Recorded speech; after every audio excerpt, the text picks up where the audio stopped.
He's alive! Alive! I am Dracula.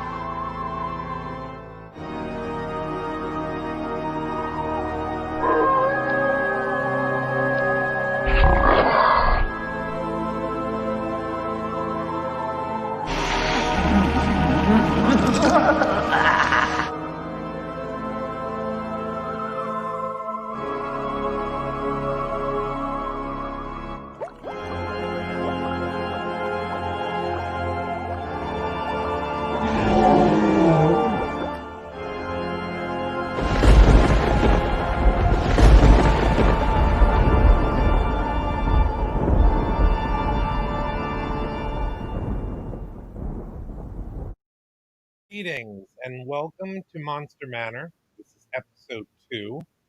We have a very exciting guest for you tonight, Alan Ostrander from AEO Studios in Central Florida. I've known Alan for several years. His reputation, though, precedes that by a few decades. So I would like to bring Alan on now. He's a fantastic guy. I hope you'll enjoy him. So without further ado, Alan Ostrander. Thank you very much, Mr. Scott. It's great to see you. Very good to see you, my friend. We knew each other in a prior life, pre New Kids on the Block reunion tour, which is what we're calling this pandemic that we're in. Right. But it's good to see you here, my friend. How are you doing? I'm doing wonderful and happy to be here and a part of Monster Manor. Yes, this is the manor, and we're glad to have you here as well. So, we met a few years back, but I knew of your work well before that. But take us back in time, if you will. Tell us what kind of got you into doing monster makeup and what sparked that interest. Bad luck? No. Well, I have actually, monsters and special effects were not my first interest growing up. But I have always been interested in the arts, theater, performing, film, and I actually started my career when I was 10 years old, performing professionally, doing magic and clowning and juggling. And ever since, I've just kind of run the gamut of doing a little bit of everything. I got into theater and makeup in my teens, and then really got into makeup and special effects, and that's become my life. Wow. So you say that you got into theater. What was your first role in theaters? What type of projects did you do back then? Um, we had some small community theaters here in Orlando. I kind of grew up on the Civic Theater stage and Theater 1304. I think one of my first legitimate shows was Biloxi Blues. Uh, Yeah. Arnold Epstein from Queens Boulevard, New York, when I was about 17. And I love the arts and film and performing, whether it's on stage, backstage, anyway. It's fun Well, affecting people somehow. yes. I love whether they laugh, cry, scream. Of course, screaming is the most fun with the haunted Yeah. attractions. So, Um, you getting into special effects, that was kind of a natural thing then if you were in the theater, because a lot of people think that, there's always someone there to do your makeup in the theater. But quite honestly, most of the theater jobs, you do your own makeup, which is kind of one reason that Lon Chaney was so adept at doing makeup, because he started out in the theater, obviously, and in film, but it was just natural for him to do his own makeup. Was that similar in your case? yeah, very much so. That's how I progressed into makeup and doing makeup and effects full time. It Mm. started off doing clown makeup on myself. I learned at a very early age to use proper makeup products, white shoe polish does not make a good clown white foundation. As I found out when I was about 10 or 11. Um, but it's a natural progression. And also, my background in magic has helped a lot because a lot of things that we do with special effects and theater, it all goes back to the same concepts. So everything's all tied together. Wow, right. I can totally relate to that. So as you transitioned in your early career and began doing that, because I know that you were a part of something that was very big in Central Florida in the early 90s that was called Terror on Church Street. It was the Yes. first year-round haunt for those who didn't know. It opened up, I believe, right around the same time the Fright Nights. Then it was called at Universal, but it was year-round. What was it like, and to be a part of that, and how did you get hooked up with that situation? It was, to say it was a life changing experience, it was more than that. I actually got my degree in business administration um, because the college had no real arts program and had gone into the business world. And I did that for about 2 years, 9 to 5, collecting a good salary right out of college, but hated it. Terror on Church Street opened on my birthday, November 9th, 1991. I walked out of my corporate job and went and auditioned. Believe I really scared the director at the time. A lot of energy. I wanted it. And I started there, and it was an 8 year run. We Mhm. were the largest permanent haunted attraction in the United States at the time, and it was amazing. We ran every night of the year except Christmas Eve, and very quickly we started getting many accolades in the haunted industry as almost setting the bar of haunted attractions, which was wonderful, and we were very glad for that. But we were also surprised and puzzled because none of us were haunt and horror people, and I think that was Really? the key to terror. We all came from a theater background, and so we were just doing another show. The actors just happened to be dead. Um, and After I was there a few months, I was made the head character and makeup designer. And we had an incredible director, David Clevenger, who's still directing theater locally. I learned all kinds of things from him. And it was a cast that in any other place, they never would have talked to each other, probably fighting and hating each other. Mhm. We had every walk of life in the cast, but we all had something in common of loving the show and wanting to scare people. So we had the skinhead sitting next to the drag queens, and uh, it was an incredible family. The show has been, unfortunately, it closed due to downtown development with the Mhm. city of Orlando, and that's been almost 20 years. But Yeah. many of us still keep in touch. The attraction still has very much a legacy, Mhm. uh, and it was something scary, something fun. Well, I know without Terror on Church Street, there may not have been some of the other things that popped up in the area in the time since. There was Skull Kingdom, there were other haunted attractions in Old Town and stuff like that that happened since. And it kind of set the bar for that type of attraction. It it really did. It was a very scary show, but our emphasis was on the performing. It was an actor-driven show. We did not use animatronics hardly at all. We did not rely on them. It was the first type of horror experience where you were immersed in the story. Mm. Um, We were very particular and specific on just like Disney's model. When you're in the show, you never saw anything that you were not supposed to.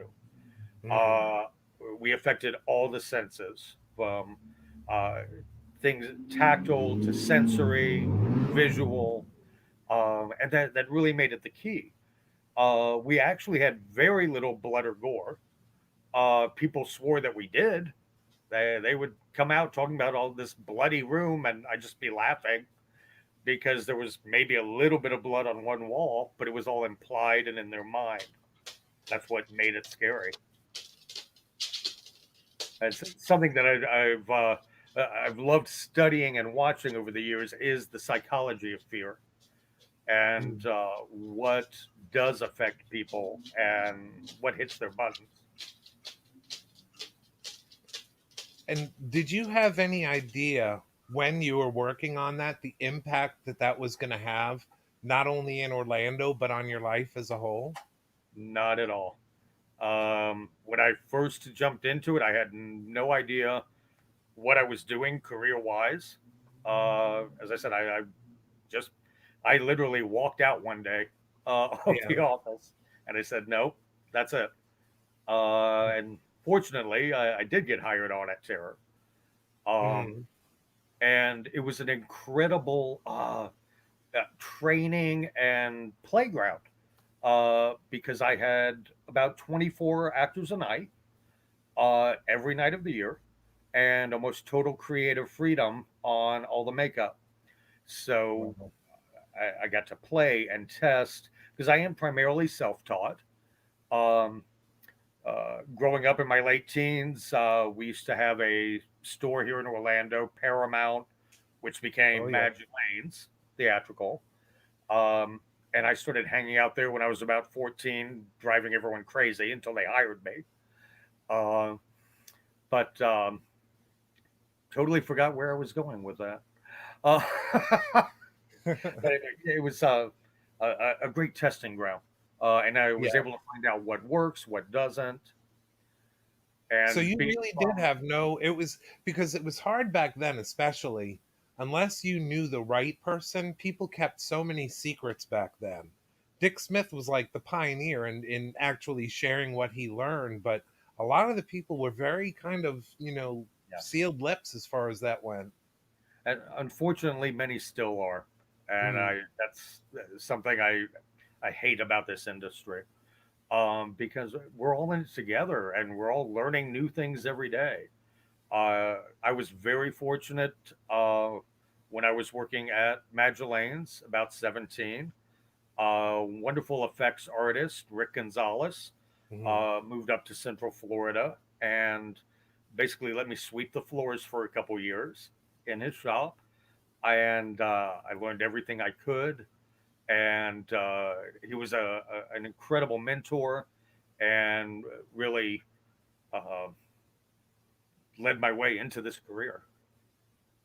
Right, right. Now, you and I have, I would say, similar backgrounds as far as that goes, because we're about the same age, and we also knew Rick Gonzalez and Michael Davey and Maybe. Alan Duckworth, probably all the same Mhm. people. Um, it was a good tight community. I do wish in many ways that we could get back to that, Yeah. because I do believe, like when we spoke last, iron sharpens iron. And if you're not so afraid about sharing ideas and helping someone else, you kind of both learn. And nothing teaches me like if I can teach someone something and them do it better than me, and then all of a sudden I'll go back to them and say, how did you do that? That was Yeah. amazing. So the iron sharpening iron is, I'd like to see that come back a little bit more. I would too. And like here at AEO, I loved when we had our art jams, and we're trying to get that back again. We're about once a month. We would open up the shop to any artist that came over, and the only rule was you had to paint something. It could be a Mhm. prop, someone else, anything, and we all see what everyone is doing and learn from each other, and that's what makes it fun. We're not all competition. Um, that's why I was very fortunate and happy when I was working overseas that uh, I was able to bring a lot of makeup artists locally from here and kind of tighten up that community again and get everyone talking and working together. Oh, there's one. That Yeah, would be actually, Ocean Park, Hong Kong. yeah, that's what I actually wanted to segue to was Ocean Park. I mean, what was it like, and how did you get involved with them? How did that happen?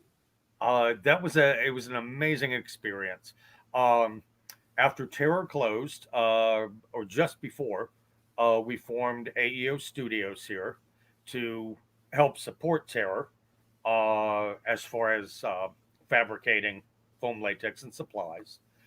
Mm, And with our company, I would do all the large trade shows. We always did Transworld in Chicago, and we talked to a couple very nice people there from over in Hong Kong that were thinking about Halloween. It was probably a 10-minute conversation. mhm. Didn't hear from them again until a week before Halloween. They called on a Friday that year, said, "Can you be in Hong Kong Monday?" And I said, "Okay, sure." Uh, they had they were familiar with, unbeknownst to me, they were familiar with my work before they met us at the show. They had been through Terror and done their research, and it was a beautiful theme park in Hong Kong, Ocean Park. It's one of the largest in Asia, and they wanted to follow the model of like Universal's Fright Nights, Halloween Horror Nights there.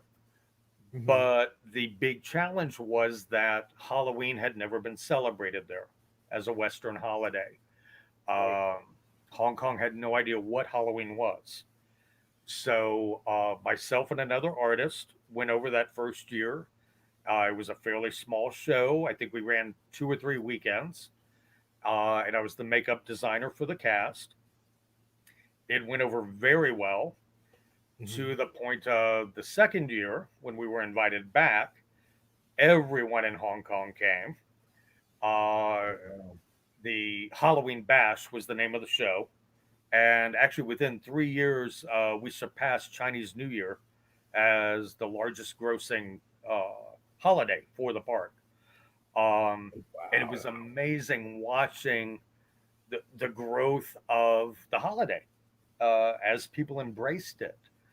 Um, After a couple of years in working with the park, my role expanded to where I took over the entire Halloween bash, directing it at one point, and then I was show director and talent director all through. Um, and what I thought was a 2 week job turned into 13 years, uh, actually earning me the moniker of Hong Kong's father of Halloween in the press. Wow. My last year there was 2013, and the event had grown to where we had over 500 performers a night doing a daytime and nighttime show. 13, I'm sorry, 8 haunted houses, 13 stage shows, all in Cantonese, which I don't speak. Uh, so it was about time after that. But it was an incredible experience, and every year we got to bring over about 9 or 10 local makeup artists from Central Florida, mostly.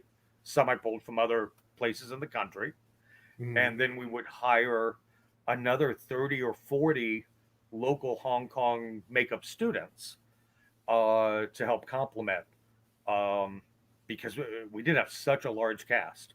It was Mhm. a huge show, and it was definitely a challenge because it's a very different culture. Mhm. And when I mentioned about how I enjoy learning what makes people afraid, I had to totally relearn it over there. Yeah. I do a lot of lecturing and talking at the trade shows now about this. Um, yeah, chainsaws and clowns. You throw those in another country, and they look at them and go, "Okay, they're not scary." You toss Freddy Krueger, that they don't know who he is. So it's like, okay, it's an ugly burnt guy. Um, so I had to go in with my team and really learn as much as we could of the local cultures, the local flavors, folklores, what what really frightened them. And then what made the event a success was melding the two, Mm. using our haunt techniques of impacts and the scare surprises and weaving that in with their local characters. We actually had, I believe it was the first year, some of our roving characters. It was a Chinese bride and groom that were deceased, and they were not scary, but very iconic. It was just a white face with red circles. And their performers came back in the tent, and they were all upset and crying. And the actress had bruises on her. And we trying to figure out what's going on. The guests were throwing rocks at them. Wow. Oh, And I immediately assumed teenagers, unruly. No, these were adults. And it wasn't out of maliciousness. They were truly afraid because they had wow. never seen any live incarnation of the folklore and the customs. So yeah, the audience was being educated as well, and Yeah. it was quite an experience. I got to do a lot of teaching over there as well with makeup schools. Um, the last year I was there, we got to have the first ever Hong Kong special effects makeup symposium. Uh, and I was fortunate enough to be asked to be the keynote speaker and kick that off. Um, and because the makeup industry was growing over there as well Mm. as the haunt, and it still is. Wow. But That's quite an impact. it was an incredible experience. I wouldn't trade it for anything. Probably the last 7 or 8 years I was there, I was living there about 6 months out of the year. Had an incredible team. Joel Talico from Moonhowler Productions, designing attractions, and it was a scary show. We had a Mm. lot of fun. Unreal. Well, I'm sure that was a huge prep for then coming back.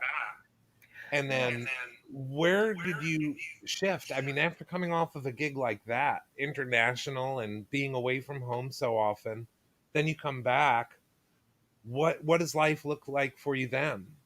Well, it was nice to be a little more grounded, and to be back home with my partner, and uh, that's when I really focused on AEO here, because here in Orlando we have our production center where we fabricate all types of everything, props.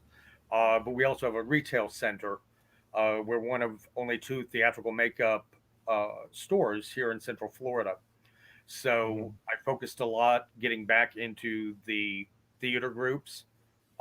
We supply almost all the local theaters with all their makeup and effect supplies, Mhm. and focusing more on uh, getting back into film and stage. Uh, Theme parks around the world are all the same, share a lot in common. It's a wonderful gig, but after a while, you need a little break from the parks. Mhm. So, as you well know, Florida is still slowly trying to climb back up on the film production. Mhm. Uh, our studio was actually located almost next door to a large school full sail recording studio for Mhm. film and TV.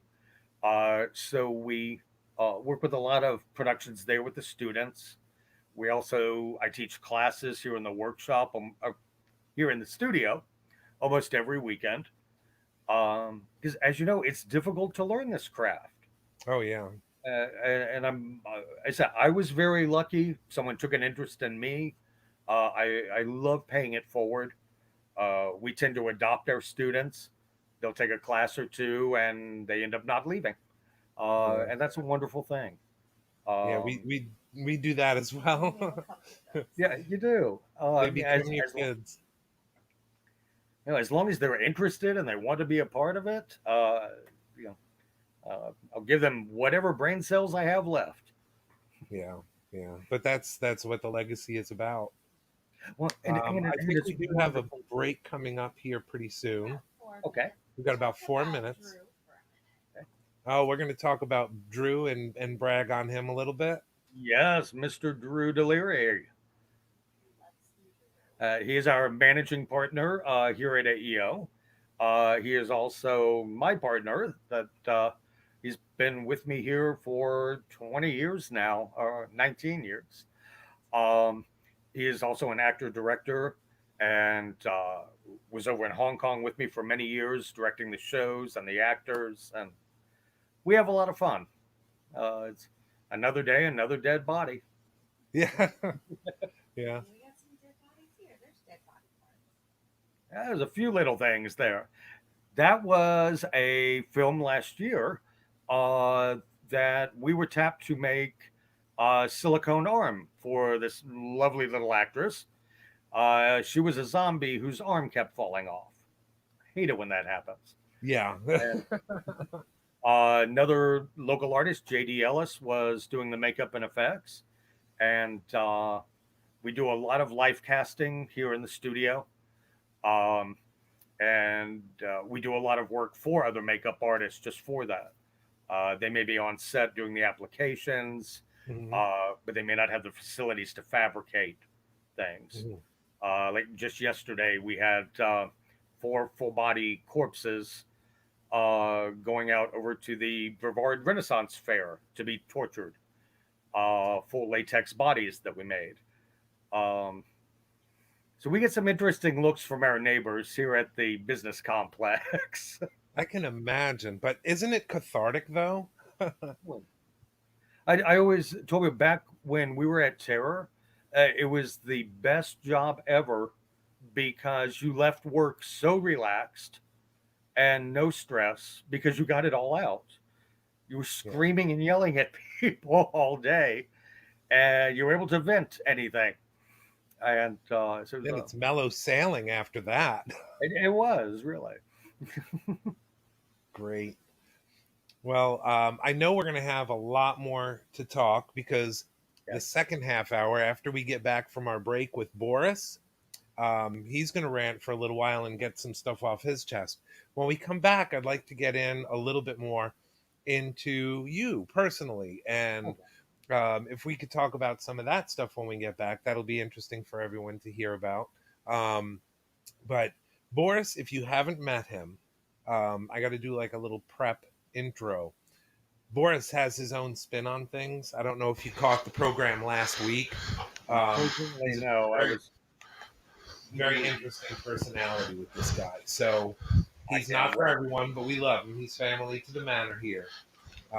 So we'll go ahead and take a break with him. So we got about 10 minutes for that segment if you need to get some water or whatever you need to do. Then when we come back, we'll talk a little bit more with Alan Ostrander from AEO Studios. So without further ado, we'll go ahead and introduce our friend Boris.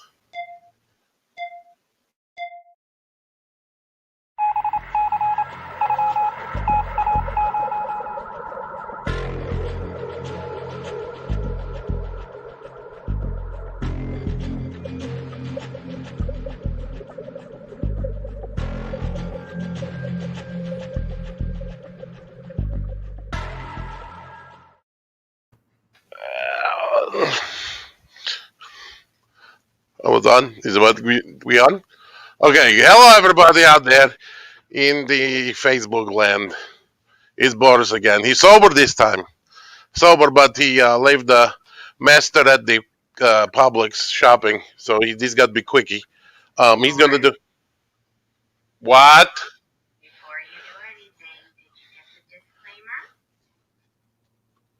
Boris got something. Hold on. Yes, he bought it. I'm gonna put this away. What do you want Boris to do? Read the disclaimer. Backstory: Boris got a nasty email last week from Mr. and Mrs. Producer. Got to read disclaimer. You sure? You really read this?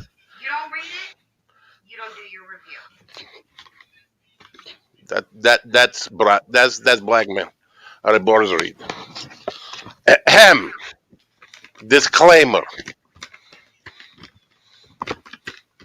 Paraphrased. The things come out of Boris's mouth are not necessarily representative of the owners, producers, staff, writers, or people living in the Monster Manor. Boris's thoughts, reviews, everything come out of his mouth is own. Don't blame Scott Fenster post, Mrs. Fence post, or the little Fence post for the product or the stuff. If you don't like the review, that's your problem. That's between you, Boris, not you and what's his nuts over there, okay? So he read it. Can you do the review now? Stój się, mój łysnika. Got to put everything away. Fine. I lost this thing. Where'd he put it?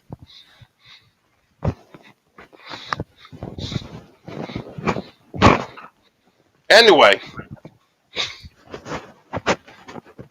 It's a magic chair to eat the thing. Alright, here we go. Ta-da! Boris a little disheveled. Anyway, this week Boris found this at the Dollar Tree and decided to go ranting what, Peter Griffin got grinding the gears. Well, this is stuck in Boris's craw. What's stuck in my Boris craw? These CDs, these compilation. Well, he blocked the thing because they may not give permission.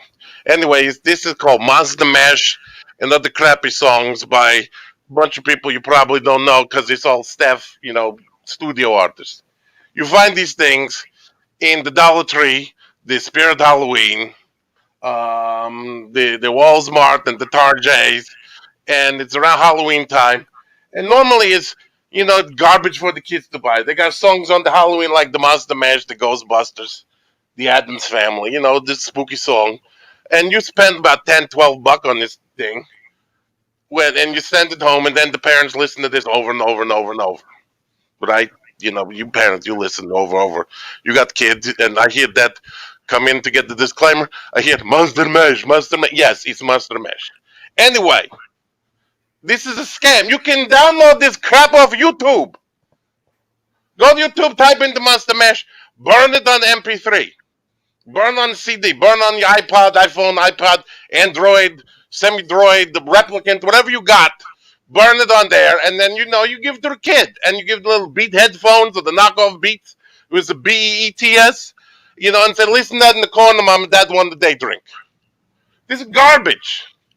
Okay, got Monster Mash by Bobby Pickett, who has only one song, probably Monster Mash, and nobody ever know what the Monster Mash is. Is it potatoes? Is it the dance? Whatever. And all everybody ever knows, whatever happened to my Transylvania Swiss. That's the only line everybody ever seen. And they did the mash, whatever. Then you got like Ghostbusters. Fun fact about Ghostbusters, Ray Parker Jr., if you listen to Ghostbusters and Huey Lewis in the News, I Got the New Drug, is the same song. You know why? Up until Ray Parker Jr. got hired to do the Ghostbusters, they were using I Have a New Drug, I Want a New Drug, as a placeholder for the sound because they wanted Huey Lewis in the News to write the soundtrack, but he got swiped up by, Back to the Future. So they settled for $5 million. It's true. Look on the Google. $5 million, and Huey Lewis had to keep his mouth shut, but he did. He behind the music, blabbed, and Ray Parker Jr. sued him. So that's why Ghostbusters sound like Huey Lewis in the News. Then you got Halloween theme song. Okay, that's another one Boris don't like. Why? Sound like John Carpenter blew through a whole movie budget, and then 10 minutes later realized, got to make a theme song. Well, can't hire anybody, got 30 bucks left. I got the Casio. So you sit there in front of the Casio, stare at the Casio. They got nothing to do. And he goes, beep, beep, beep, beep. And then they just make that song over and over, beep, beep, beep, beep, beep, beep. And then, the wife like, hey, John, what wife? I need something else. And then the cat jump on the lower keys, and he's like, I got the song. Ta-da. They got the Adams Family. One of the most repetitive. They did. That's what the heck is that? Creepy, spooky, mysterious. What's Ookie? Boris know what the Wookie is, but not the Ookie. And then we're not go there. Then you got the Monster theme song, not bad. Then you got Twilight Zone, another repeat. That's to make you want to say, don't care about the show, just get the stupid theme song off. And then we got the Blob. Blob's not gonna ruin it for you. Just search the Blob, not the movie, but the theme song. It got nice saxophone in it. What are you waving? We good? Okay, don't look at me that way. They're looking at Boris like his pants are down. No. Anyway, these things stink. This is garbage that you buy your kids. It's like buying a kid, Christmas presents from the Dollar Tree with, Sam Claus on them. Don't buy no Sam Claus. Don't buy this. Go on this, do on the laptop or the iPhone, download and put it on thing. Go look, and then print out the nice label, say spooky crap for kids and hand it to them. Don't spend $10 on this. This is crap. You do garbage. Remember, Boris tell you this, not the Monster Manor people. So if you the maker of this, maybe you call Monster Manor and say, hey, why don't you play this on the show when that dummy Boris not around? But anyway, don't buy compilation. It's like, that's what I call Spooky Movie 1 or Spooky Movie 2. It's just, yeah. And what's the one we talk about? The Mummy. Look up Mummy. By, what was the name? The whatever. He's standing at Boris like Boris spit on him. Bob something. And I just search for Mummy. And again, another saxophone song from 50s. Really? The Shuffling Mummy got the saxophone song. But Frankenstein, well, he got the Edgar Winter trios. That's a good one. Put the Edgar Winter group on your compilation. Teach the kids some real music rather than the stupid Monster Mash. And tomorrow is Living Highlander, Betty White birthday. She survived 99 years by stealing the quick ending of other dead celebrities. And then, her and Keith Richards going to meet at the gathering. What's the Michael? I'm sorry, bored. That's fine. Just to break the fourth wall. That's good. It's tomorrow. We look it up. It's the 17th. This is the 16th. Again, Google. You're going to be my friend, Google. But, she want to call Mike Boris Mike. That's fine. Professionalism in this thing. Maybe you need disclaimer. Read the script next time, lady. So this has been Boris's Stuck in the Craw, and happy birthday to Living Methuselah. It's somewhere. Boris lost it probably. But anyway, it's been the Boris Review, and happy birthday to Living Methuselah, Betty White. Come back next week when we're going to maybe find out which of the classic monsters is going to survive in the fist fight. Till that time, this is Boris signing off. Now I got to go pick up the master from Publix where he finished his shopping.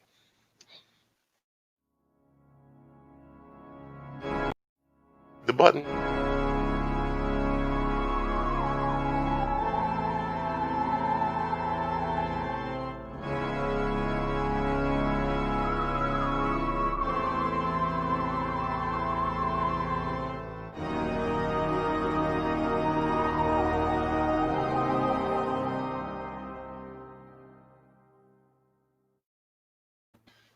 Well, And this one, Digger, you stupid disclaimer. Leave it we're now. gonna need that next week. Smell it to me.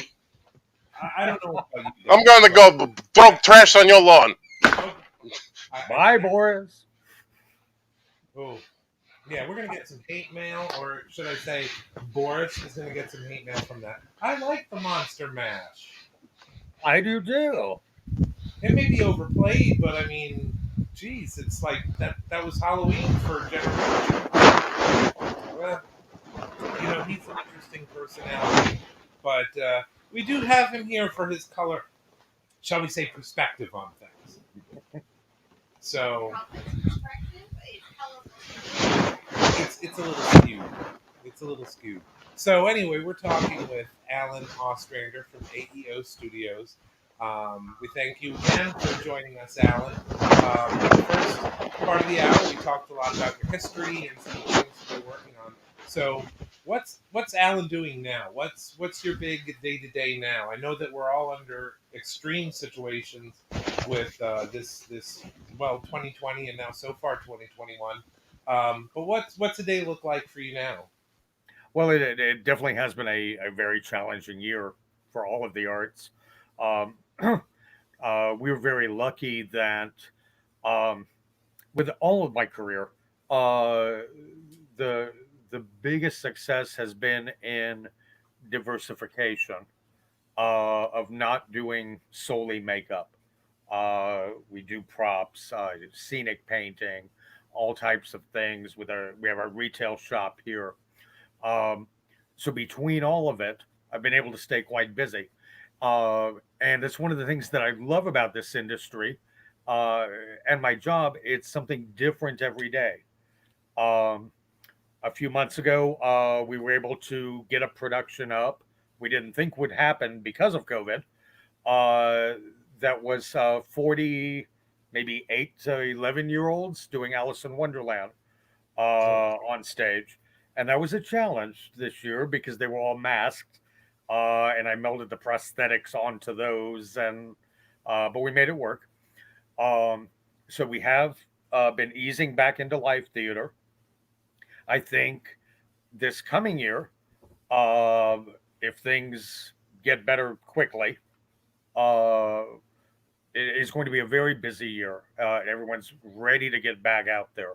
Right now, we are in pre-production for two feature films. Excuse me. Planning on going up in the spring and summer next year.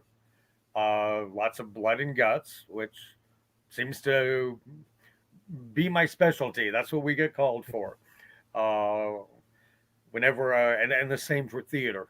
I've become known as the blood guy in town here. If they need to make vomit fly across the stage or kill everyone in a show, we get the calls. I'm pretty much always stained with blood, actually. yeah. Um, but that's really what we're doing is just trying to prepare as best we can for the coming year and things getting busier. Um, we are also working on plans. One of my large goals is to get a very good, scary seasonal haunt open here in Central Florida. Uh, Trying to create something almost on the level of what we had of Terror, but starting on a seasonal basis. So if there are any investors out there that like Halloween, we're always looking for backers because we can use it here in Orlando. You know, we have the theme parks, and there are some great small local haunts, but not that many, Mhm. and people love it. So we're hoping to get more back into our own haunts. Um, I also do a lot of teaching, uh, not just in the studio here, Mhm. but I've worked for Mayron Makeup for about 20 years. I help head up their educational theater department. Uh, so just a few weeks ago, we did Michigan State Thespian Festival, where I do workshops and teach the kids how to do effects for stage. Of course, everything now is virtual, which is quite different, but we're making that work. Next weekend is the Central Florida Film Festival. I have a couple of projects in that we worked on last year. Um, and not all blood and guts. A heartwarming story and a slasher supernatural film. So a little something of everything. But Both sides of the we really pole. keep busy. Um, we have our online platforms. We work with haunted attractions all over the world, supplying props and pieces. I also travel, do a lot of consulting with haunts, and try to help make sure that they have the best show they can. Mhm. That's pretty much what we're up to here. Yeah, that's awesome. That's at least, you're staying busy. You're able to stay busy and through the diversification and evolution. I think that's the only way that we can make it in something like this. It's unprecedented.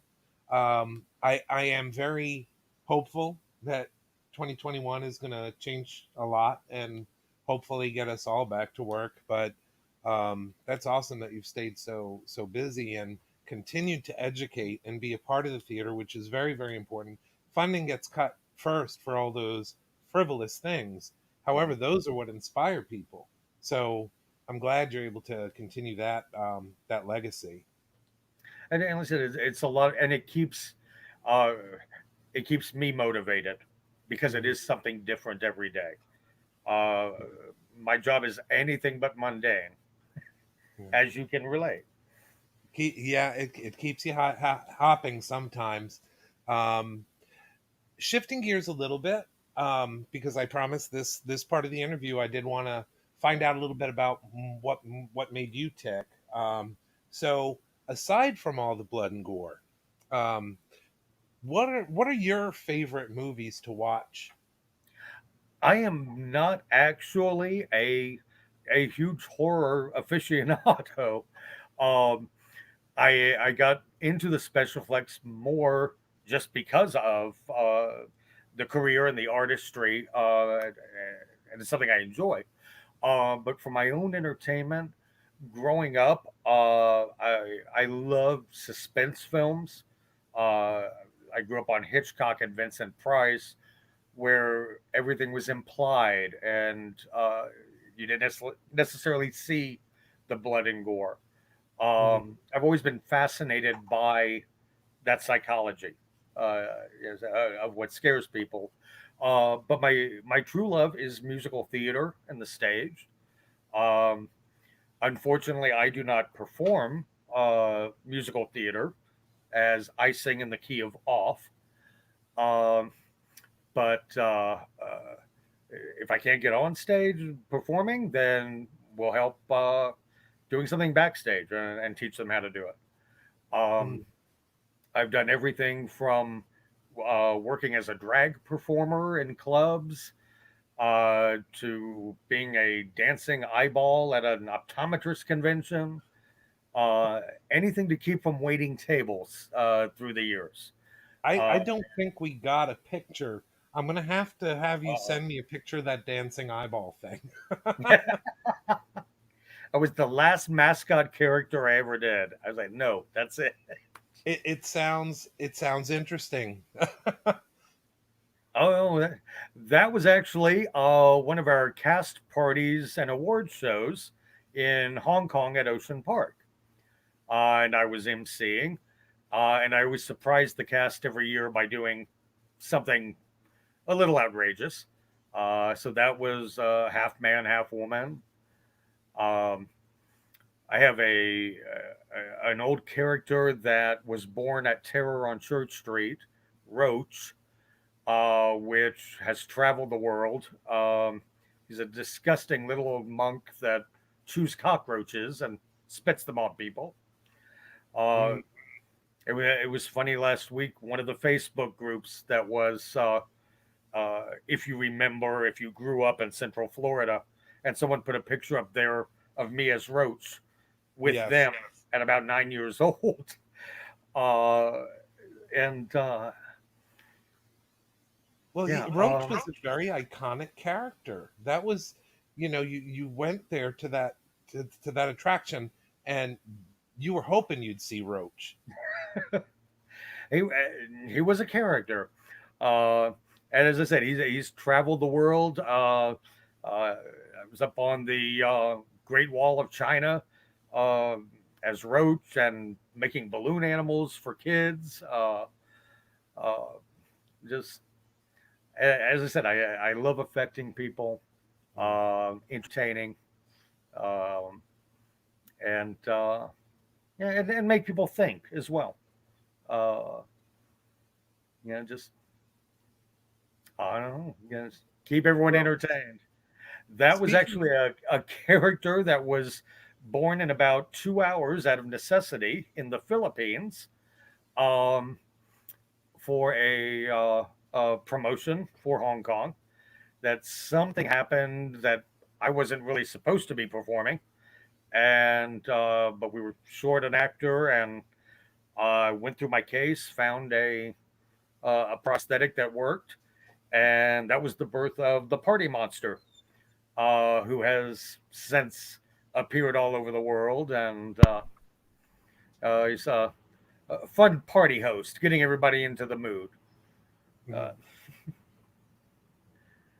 it's definitely a wide range of characters that I've portrayed over the years. And I think that also has really helped me in the makeup and effects, and something I really push to all my students and recommend to anyone learning makeup: get it on yourself.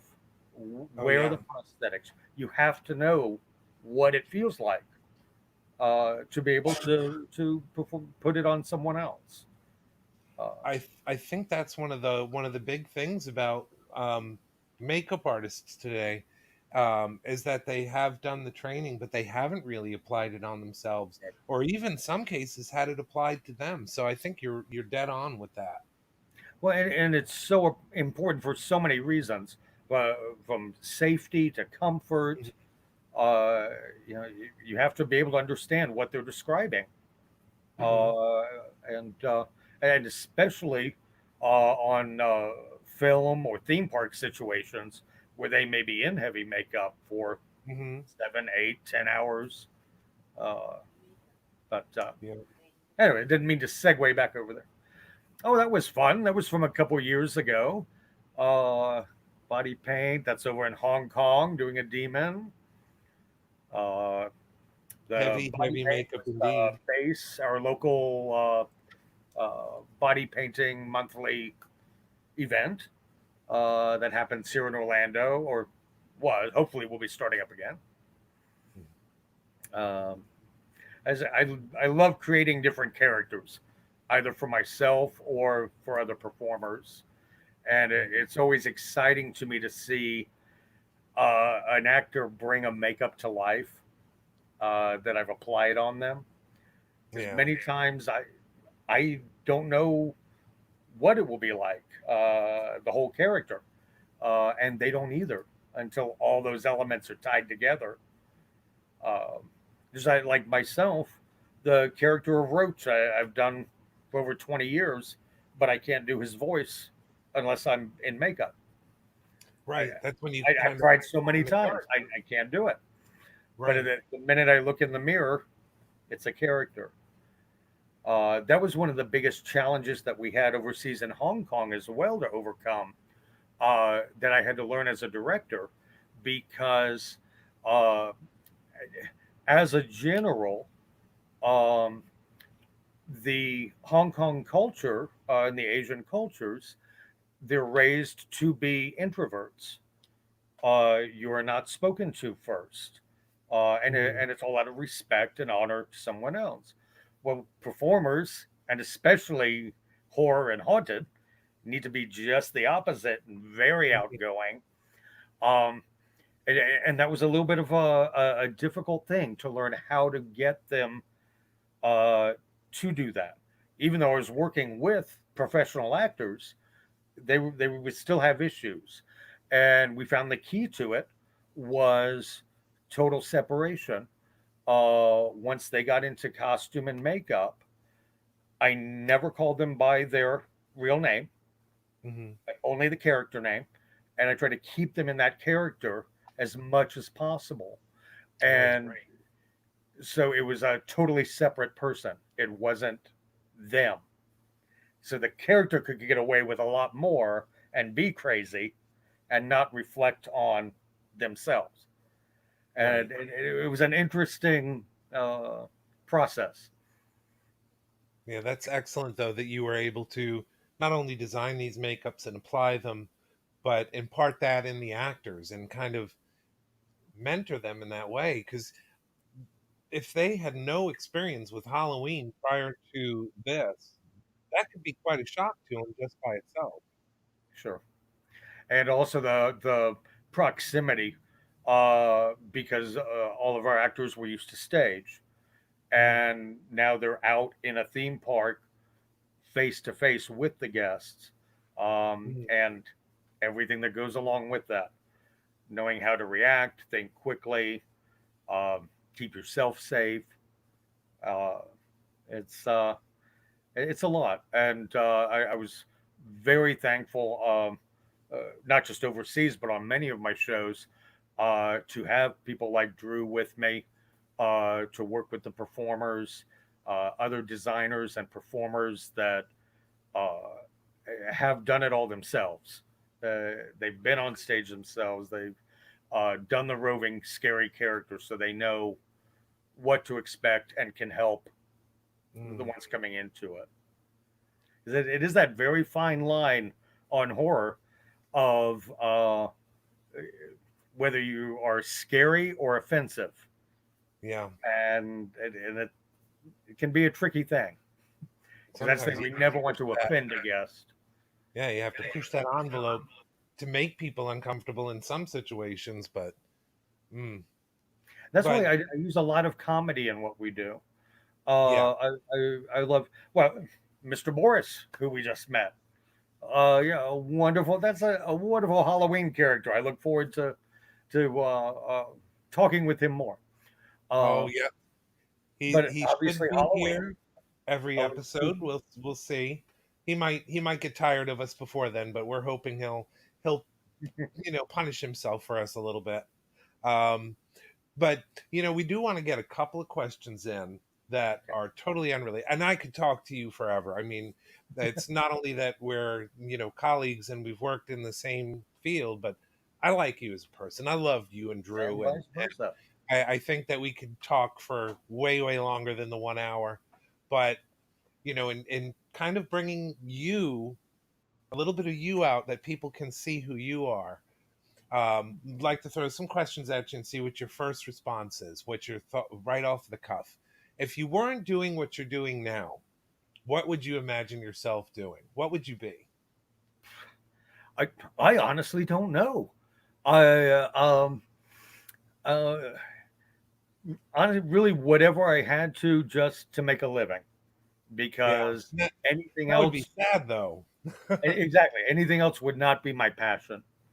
Yeah, Uh, the arts and entertainment is my life. mine too, man.